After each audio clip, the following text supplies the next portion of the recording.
Student, आज के class में हम लोग सोर्स ऑफ लाइट के बारे में पढ़ेंगे। लास्ट क्लास में हम लोग लाइट का इंट्रोडक्शन पार्ट ले चुके थे और मोस्टली उस पर वेवलेंथ और फ्रीक्वेंसी पर डिस्कशन हुई थी। तो जहाँ भी दिक्कत हो रही हो आप हमसे फ़ोन पे कांटेक्ट कीजिए या कमेंट कीजिए वीडियो सेक्शन में आकर के, हम देखेंगे और आपके प्रॉब्लम को सॉल्व करेंगे। और आपको बता ही दिए कि मेरे अगर किसी भी तरह का ज़्यादा प्रॉब्लम क्रिएट हो रही है तो फ़ोन पे बात करके क्लियर कर लेते हैं। तो अभी हम सबसे पहले डिस्कशन जो करने जा रहे हैं सोर्स ऑफ लाइट डिस्कशन करने जा रहे हैं। Source of light, source of light, प्रकाश का स्रोत, प्रकाश का स्रोत। सभी स्टूडेंट काफी मेहनत कर रहे हैं, रिस्पॉन्स भी बहुत अच्छा दे रहे हैं सभी स्टूडेंट। ये सर समझ में अच्छी तरह से आ रही है, कोई दिक्कत नहीं है। और हम बोल भी दिए कि अगर कहीं दिक्कत हो अगर समझने में पर्सनली तो आप हमसे कांटेक्ट कीजिए, कहीं दिक्कत नहीं होगी। सोर्स ऑफ लाइट क्या है? नाम से पता चल रहा है प्रकाश का स्रोत। प्रकाश का स्रोत वैसा पदार्थ या वस्तु जिससे प्रकाश निकलती हो उसे हम लोग क्या कहेंगे? Source of light. जैसे सन से हम लोग जानते हैं सूर्य से प्रकाश की किरण निकलती है, तो सन को हम क्या कहेंगे? सोर्स ऑफ लाइट कहेंगे। मून, चांद भी प्रकाश देता है। जैसे हम लोग जानते हैं कि रात में चांद उगता है तो चांदनी के रूप में रोशनी देती है, तो चांद भी आपका सोर्स ऑफ लाइट हो गया। डायमंड, हीरा, डायमंड भी सोर्स ऑफ लाइट है क्योंकि वो भी चमकता है। हम दर्पण को भी कह सकते हैं सोर्स ऑफ लाइट क्योंकि दर्पण भी रोशनी देता है। मिरर, मोबाइल भी रोशनी देता है। जो चीज रोशनी देता है उसे हम लोग क्या कहेंगे? सोर्स ऑफ लाइट कहेंगे। Don't worry. तो जैसे और भी बोल सकते हैं बल्ब, जो हम लोग CFL वगैरह घर में यूज करते हैं, बल्ब घर में यूज करते हैं तो वो भी सोर्स ऑफ लाइट हो गया। और भी बोल सकते हैं कैंडल, ये भी सोर्स ऑफ लाइट हो गया, जिसको हम मोमबत्ती कहते हैं। लैंप, ये भी सोर्स ऑफ लाइट हो गया। लालटेन, ये सब सोर्स ऑफ लाइट है। जो चीज मतलब रोशनी देती है वो क्या है? सोर्स ऑफ लाइट है। अब इसको डिफाइन कैसे किया जाए? प्रकाश का स्रोत किसे कहते हैं? सिंपल डेफिनेशन है कि वैसा पदार्थ या वस्तु जिससे प्रकाश उत्सर्जित होता है। वैसा पदार्थ या वस्तु, वैसा पदार्थ या वस्तु जिससे, वैसा पदार्थ या वस्तु जिससे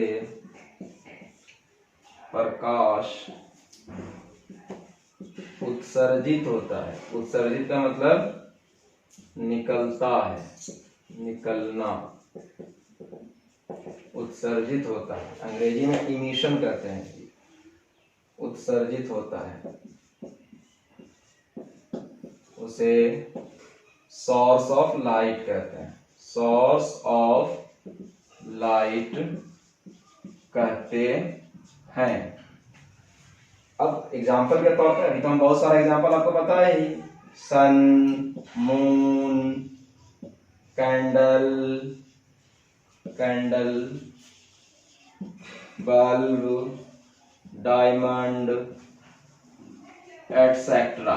अच्छा, इसमें एक खास बात आप देखिए, जब गौर से देखेंगे सन के बारे में जाने तो सन स्वयं प्रकाश उत्सर्जित करता है। सन को कोई नहीं देता है, लेकिन मून के पास खुद की रोशनी नहीं है।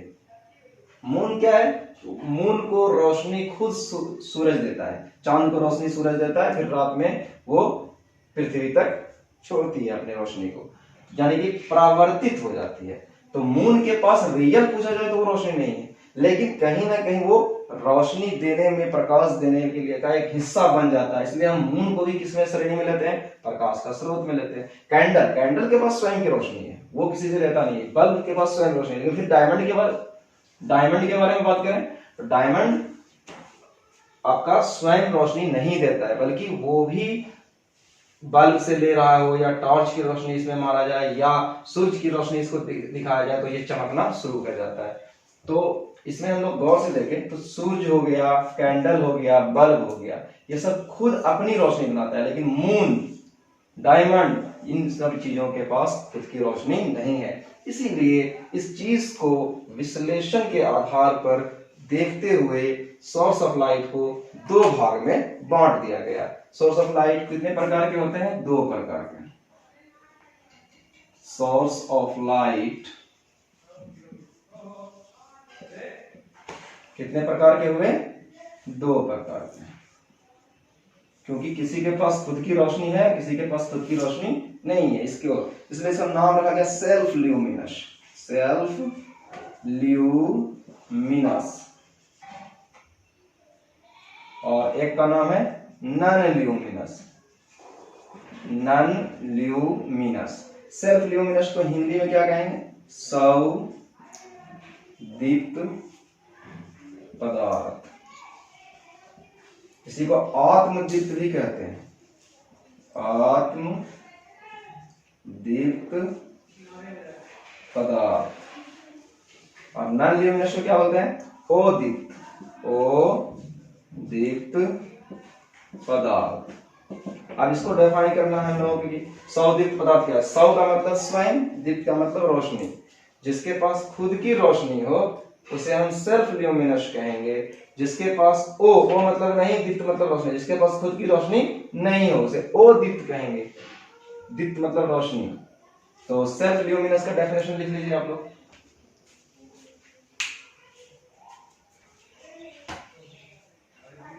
सेल्फ ल्यूमिनस आप लोग अपना हेडिंग लेकर के लिखेंगे, यहाँ जगह है इसलिए हम यहाँ लिख रहे हैं। Self luminous. सेल्फ ल्यूमिनस, सौदीप्त पदार्थ। तो डेफिनेशन अपने से भी आप लोग लिख सकते हैं।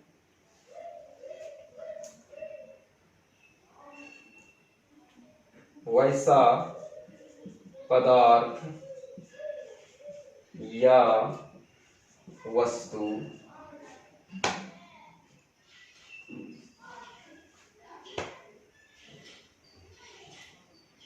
जिससे वैसा पदार्थ या वस्तु जिससे स्वयं प्रकाश उत्सर्जित होता है उसे सेल्फ ल्यूमिनस कहते हैं। क्लियर है? सेल्फ ल्यूमिनस कहते हैं। नॉर्मल है, सिंपल डेफिनेशन, कोई बहुत बड़ा डेफिनेशन है नहीं। सेल्फ ल्यूमिनस यानी वैसा पदार्थ या वस्तु जिससे स्वयं प्रकाश या स्वयं रोशनी उत्सर्जित होता है, उसे सेल्फ ल्यूमिनस कहते हैं। एग्जांपल तो आप लोग जान ही रहे हैं, जैसे सन हो गया, लैंप हो गया, बल्ब, एक्सेट्रा। और इसी का विपरीत डेफिनेशन नन ल्यूमिनस का बनाएंगे। अपने से लिख लीजिए, सेम चीज लिख लीजिएगा अपने से। वैसा पदार्थ या वस्तु जिससे स्वयं प्रकाश उत्सर्जित नहीं होता है, जो दूसरे पर निर्भर करता है। तो डेफिनेशन अगर बनाया जाए, इसको नोट कर लीजिए, यहां लिख देते हैं डेफिनेशन नन ल्यूमिनस का। नन ल्यूमिनस, ओ दीप्त पदार्थ। क्या होगा डेफिनेशन में इसका? वैसा पदार्थ या वस्तु, लिख लीजिए, सब बात तो लिख के ही दे रहे हैं आप लोगों को, आसानी से हो जाएगा कवर। वैसा पदार्थ या वस्तु जिससे स्वयं प्रकाश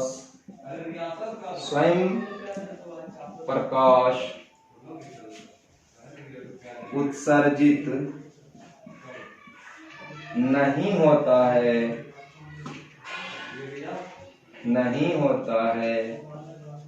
उसे नन ल्यूमिनस कहते हैं। नन ल्यूमिनस कहते हैं। अगर एग्जाम्पल देखा जाए तो एग्जाम्पल आप आसानी से बता सकते हैं, जैसे चांद, मून, चांद, इसके पास खुद की रोशनी नहीं है, इसलिए इसको नॉन ल्यूमिनस के श्रेणी में रखा गया है। डायमंड, डायमंड, हीरा, ETC, ऐसे बहुत सारे हैं। जैसे हम इस मार्कर को भी कहेंगे ये कैसा पदार्थ है, तो हम बोल देंगे नॉन ल्यूमिनस है, क्योंकि इसके पास खुद की रोशनी नहीं है। लेकिन अगर हम इस पर टॉर्च मारे तो ये निश्चित तौर पर कुछ ना कुछ रोशनी बाहर करेगा। इस मार्कर को भी हम कह सकते हैं कि ये प्रकाश का स्रोत है, लेकिन कैसा है, नॉन ल्यूमिनस का बहुत छोटा टाइप। तो ये बढ़िया से रोशनी नहीं दे सकता, लेकिन देगा, कुछ ना कुछ जरूर देगा, क्योंकि परावर्तित होगा। ये टॉपिक था source of light. Optical medium, optical medium, प्रकाशीय माध्यम, प्रकाशीय माध्यम, प्रकाशीय माध्यम के बारे में अब हम लोग डिस्कशन करेंगे। क्या इसका मतलब हुआ, इसको हम लोग समझेंगे कि प्रकाशीय माध्यम क्या है। ना चाह रहा है प्रकाशीय माध्यम, माध्यम का मतलब होता है रास्ता, और प्रकाश का मतलब होता है रोशनी, यानी रोशनी को भी रास्ता चाहिए। इसके कहने का यही मतलब हुआ। तो इसके कहने का क्या मीनिंग है उस बात को समझिए। एग्जाम्पल के तौर पर ये मार्कर है, ये मार्कर है। अब इसको हम देख पा रहे हैं, आप लोग देख रहे होंगे वीडियोस में बढ़िया से। इस मार्कर को हम आसानी से देख पा रहे हैं, आप लोग भी देख रहे हैं। तो आप लोग एक्चुअली स्क्रीन पे देख रहे हैं, मैं इसे लाइव देख रहा हूँ। ये मार्कर जो मुझे दिख रहा है, कैसे दिख रहा है, सबसे पहले इस पे रोशनी आई, प्रकाश आई, यहां से टकरा के मेरी आंखों तक आई। आंखों में आने के बाद मेरे ब्रेन सिस्टम को इंडिकेशन मिला, सूचना मिला। फिर उसके बाद बहुत सारी प्रक्रियाएं, उसको हम पहले भी क्लास में बताएं कि बताएंगे उसको आगे। तो फिलहाल अभी आप ये समझिए कि हम जो ये मार्कर देख रहे हैं, कैसे देख रहे हैं, इस पे प्रकाश की किरण आती है, इससे टकरा के मेरी आंखों में आती है। तो अब सोचिए कि ये मार्कर पूरा दिख रहा है मुझे, तो इसमें बहुत सारी प्रकाश की किरणें आती है, एक दो नहीं बल्कि बहुत सारी प्रकाश की किरणें आई और पूरा पार्ट दिख रहा है मुझे। तो यहां से टकरा के मेरी आंखों में आई। तो मेरी आंखों में कैसे आई, ऐसे ऐसे घूम के थोड़ी, यहां से आया। और बीच में क्या है, ये मार्कर और मेरी आंखों के बीच में क्या है, हवा है, एयर है। तो एयर क्या हो गया, ये ऑप्टिकल मीडियम हो गया। समझ में आई बात? या हम इस जिस क्षेत्र में एयर है, इस क्षेत्र में, तो ये ऑप्टिकल मीडियम हो गया। और भी समझ लीजिए, जैसे हम इस मार्कर को पानी में, एक बाल्टी पानी ले लेते हैं, साफ पानी, और इस मार्कर को डुबो देते हैं, या कोई दूसरा चीज, जो ये तो नहीं डूबेगा, जो चीज डूब जाए अंदर तक, इसको डुबो देते हैं। डुबोने के बाद हम बाहर से इस तरह देखेंगे। जब देखेंगे तो क्या वो मार्कर नहीं दिखेगा, या वो वस्तु नहीं दिखेगा? बिल्कुल दिखेगा। कैसे दिखेगा? सबसे पहले उसी वस्तु पर प्रकाश की किरण पड़ेगी, फिर प्रकाश की किरण पानी को होते हुए, चीरते हुए आपकी आंखों तक आएगी। तो पानी भी क्या हो गया, ऑप्टिकल मीडियम हो गया। समझ में आई बात? कभी हम लोग रात में जब छत पे सोते हैं, या रात में आकाश की ओर देखते हैं, तो तारा दिखता है। कैसे दिखता है? तारा से प्रकाश की किरण हमारी आंखों तक आती है। क्या उसमें साफ साफ बीच में कोई रास्ता, बीच में बिल्कुल खाली रास्ता था? नहीं, बहुत सारा क्लाउड है, बहुत सारा वायुमंडलीय परत है, उसको चीरते हुए हमारी आंखों तक आती है। तो वो चीज जिस रास्ते से होकर प्रकाश की किरण आती है, उसे हम ऑप्टिकल मीडियम के नाम से जानेंगे। वह माध्यम जिससे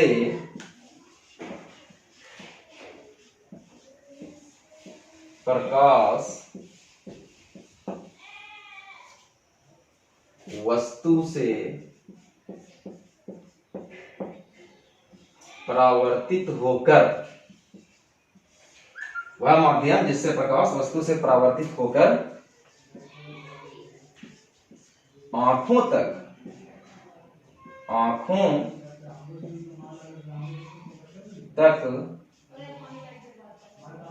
पहुंचता है, उस माध्यम को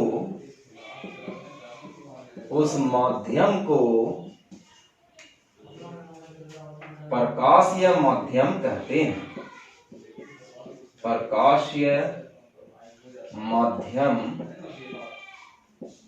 ऑप्टिकल मीडियम, ऑप्टिकल मीडियम कहते हैं। इसका क्या मतलब हुआ ऑप्टिकल मीडियम का? प्रकाशीय माध्यम, यानी कि हम लोग अभी वही समझाया कि हम अगर किसी चीज को देखते हैं तो इससे टकरा के परावर्तित होती है प्रकाश की किरण और मेरी आंखों तक आती है। तो किस देकर के आया? एयर देकर के आई। किस देकर आया? एयर देकर आई। इसलिए एयर क्या हो गया आपका? ऑप्टिकल मीडियम हो गया। एग्जाम्पल क्या हो जाएगा? हवा ऑप्टिकल मीडियम हम कह सकते हैं। अब मान लो किसी वस्तु को कांच के अंदर डाल दिए हैं, तो हम कांच के अंदर डाल दिया और इस वस्तु को हमको देखना है, तो प्रकाश की किरण पहले उस वस्तु पर पड़ेगी, फिर परावर्तित होकर हमारी आंखों तक आएगी। तो प्रकाश की किरण एक्चुअली आई किधर से? तो कांच देकर के। तो कांच हो गया आपका ऑप्टिकल मीडियम हो गया।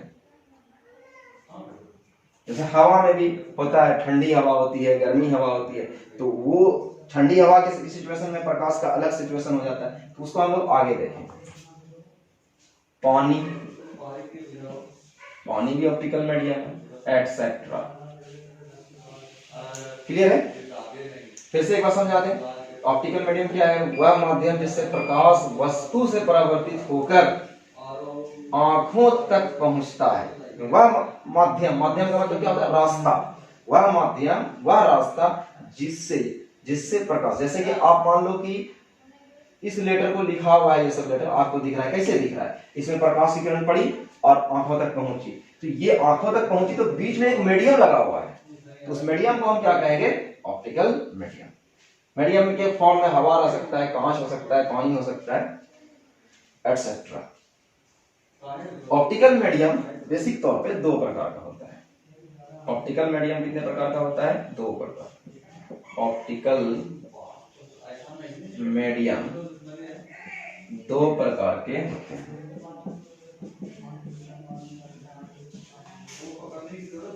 ऑप्टिकल मीडियम दो प्रकार के होते हैं। प्रकाशीय माध्यम, समांगी प्रकाशीय माध्यम। छोटा छोटा टर्म में याद रखिएगा, बढ़िया रहेगा। Non homogeneous, non homogeneous optical medium, असमांगी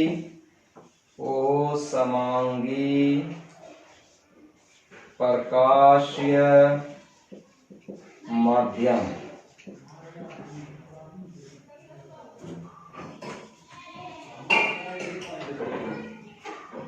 प्रकृति के अनुसार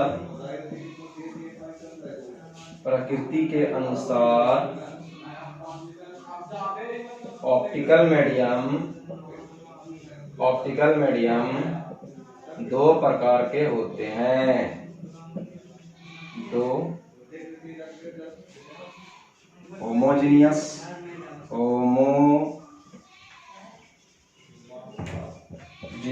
ऑप्टिकल मीडियम, और दूसरा है हेटेरोजीनियस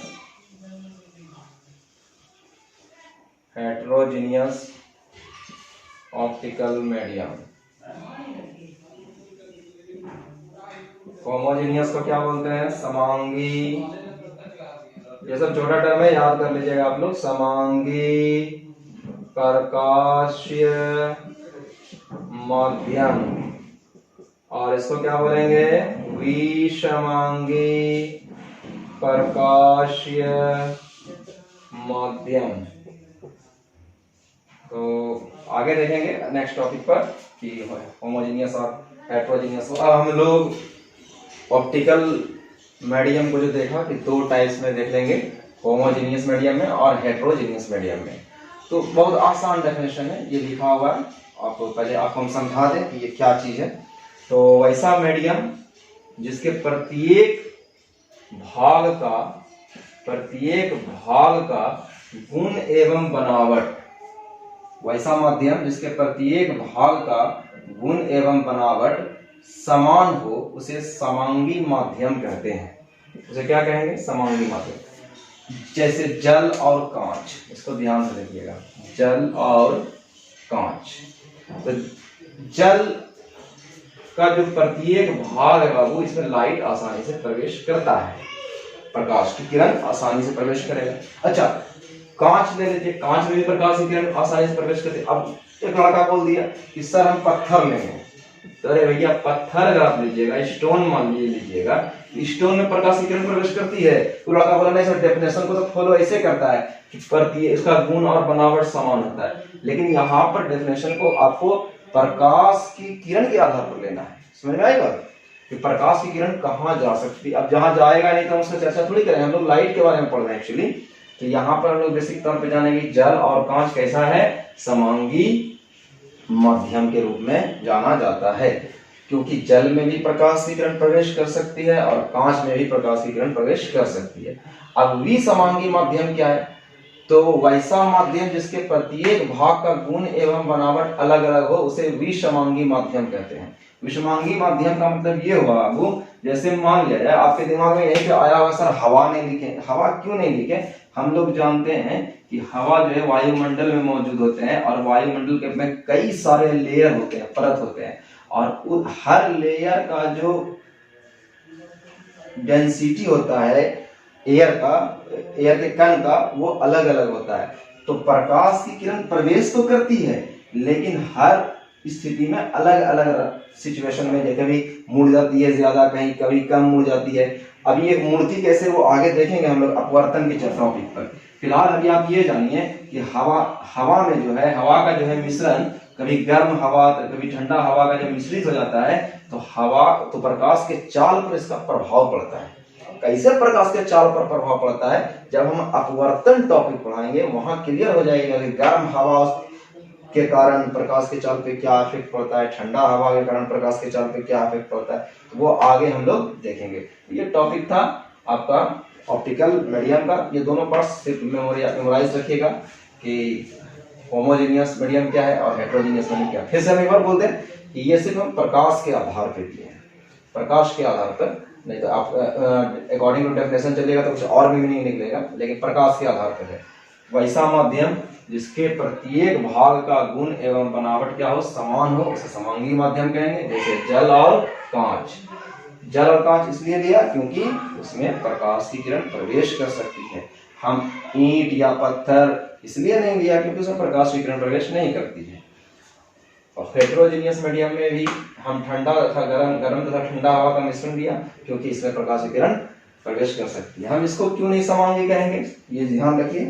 हम इसको इसलिए समांगी नहीं कहेंगे क्योंकि ये हवा जो है गर्म और ठंडा का मिश्रित हो गया है। जब गर्म और ठंडा हवा मिश्रित हो जाता है बाबू, तो उसके लेयर के कारण, अलग अलग लेयर के कारण प्रकाश की चाल पर उसका बहुत बड़ा प्रभाव पड़ता है। इसीलिए हम ऐसे सिचुएशन में जब गर्म और ठंडा हवा जब मिश्रित हो जाता है तब हम उसको विसमांगी माध्यम कहेंगे। Okay, thank you very much.